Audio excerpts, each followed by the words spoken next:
Hello दोस्तों, मैं मनोज सिंह और अब हम एक इम्पॉर्टेंट टॉपिक पे बात करने वाले हैं और उस टॉपिक का नाम है इलेक्ट्रिकल एनर्जी, जिससे बहुत सारे क्वेश्चन आते हैं और बहुत सारे क्वेश्चन आए हुए हैं।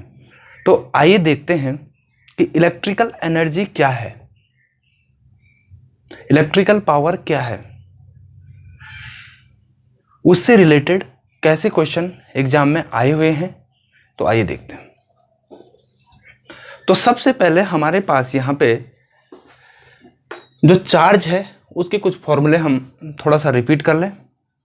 तो चार्ज में सबसे पहला जो फॉर्मूला है वो क्या है, Q equal to N E, Q equal to I T, instantaneous current D Q by D T, I average delta Q by delta T. और टेम्परेचर के साथ कैसे रेजिस्टेंस वेरी होता है, R equal to R naught 1 plus alpha delta T. और 1 calorie equal to 4.2 joule, जो आप पढ़ के आए हैं और पढ़ते हैं।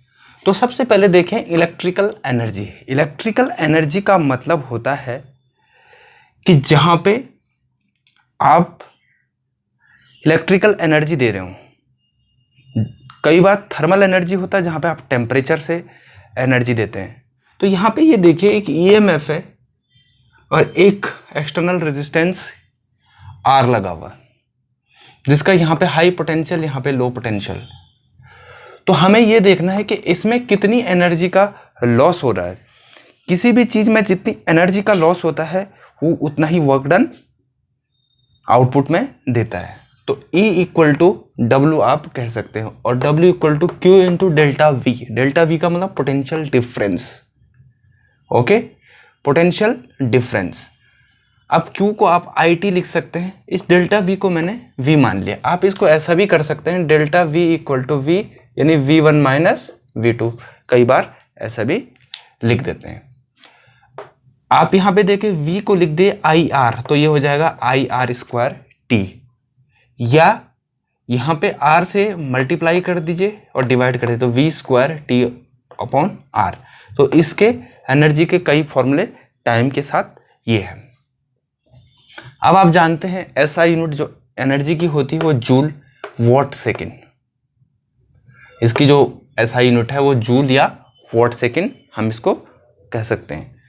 इलेक्ट्रिकल पावर, अब पावर तो होता है रेट ऑफ वर्क डन, तो वर्क अपॉन टाइम। वर्क क्या आया, आई स्क्वायर आर टी, तो टी से टी कट गया, आई स्क्वायर आर वी आई या वी स्क्वायर बाई आर। ये इलेक्ट्रिकल पावर के फॉर्मूले ऐसे आते हैं। ओके, SI यूनिट इसकी वॉट या एम्पियर वोल्ट। एम्पियर वोल्ट क्यों, क्योंकि करंट की यूनिट एम्पियर और वोल्टेज की वोल्ट।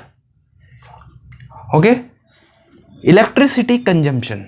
अब इलेक्ट्रिकल जो एनर्जी हम उसको जूल में मानते हैं, लेकिन जो इलेक्ट्रिसिटी कंजम्पशन होता है, जो एनर्जी हम कंज्यूम कर रहे हैं अपने घरों में, उसकी एनर्जी को हम जूल में नहीं लेते हैं। तो यहाँ पे हमने बता रखा to measure the electrical energy consume commercially joule is not sufficient, it is special unit kilowatt hour is used in place of joule. यहाँ पे हम जूल की जगह किलोवाट आवर लेते हैं, क्योंकि जूल में हम एक सर्टेन या स्मॉल अमाउंट एनर्जी खर्च करते हैं, लेकिन इलेक्ट्रिकल एनर्जी की फॉर्म में बहुत सारी लार्ज अमाउंट एनर्जी कंज्यूम होती है, इसलिए हम इसको जूल में नहीं ले सकते हैं। इसलिए हमें क्या करना पड़ता है, किलोवाट आवर। 1 किलोवाट आवर जो होता है वो 3.6 इंटू 10 की पावर 6 जूल के इक्वल होता है, और उसी को हम एक यूनिट बोलते हैं। यानी जो आप घरों में एक यूनिट बिजली खर्च करते हैं, इसका मतलब आपने 3.6 इंटू 10 की पावर 6 जूल एनर्जी खर्च करी है। ओके, अब इस 1 किलोवाट आवर को हम अगर कैलोरी में चेंज करना चाहें तो क्या करेंगे, 1 कैलोरी इक्वल टू 4.2 जूल, तो 4.2 से इस एनर्जी को डिवाइड कर देंगे तो कैलोरी में कन्वर्ट हो जाएगा। तो 1 kilowatt hour equal to 857.14 into 10 की पावर 3 कैलोरी, या 857 किलो कैलोरी इसको हम कह रहे हैं। और कई एग्जामों में ये अप्रोक्सीमेशन लगा के 866 किलो कैलोरी भी होता है, जिसको हम एक यूनिट बोलते हैं। तो आप इसको कह सकते हैं 1 kilowatt hour equal to 1 unit, या 860 किलो कैलोरी, या 857 किलो कैलोरी।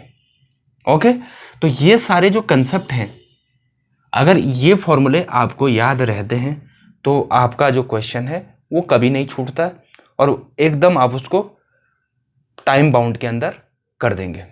ओके, तो आप ये सीखिए।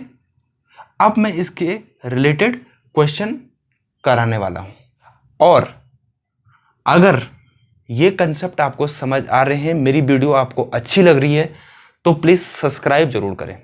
सब्सक्राइब करने से होगा ये कि मेरी वीडियो आपको टाइम टू टाइम मिलती रहेगी। Okay, thank you very much.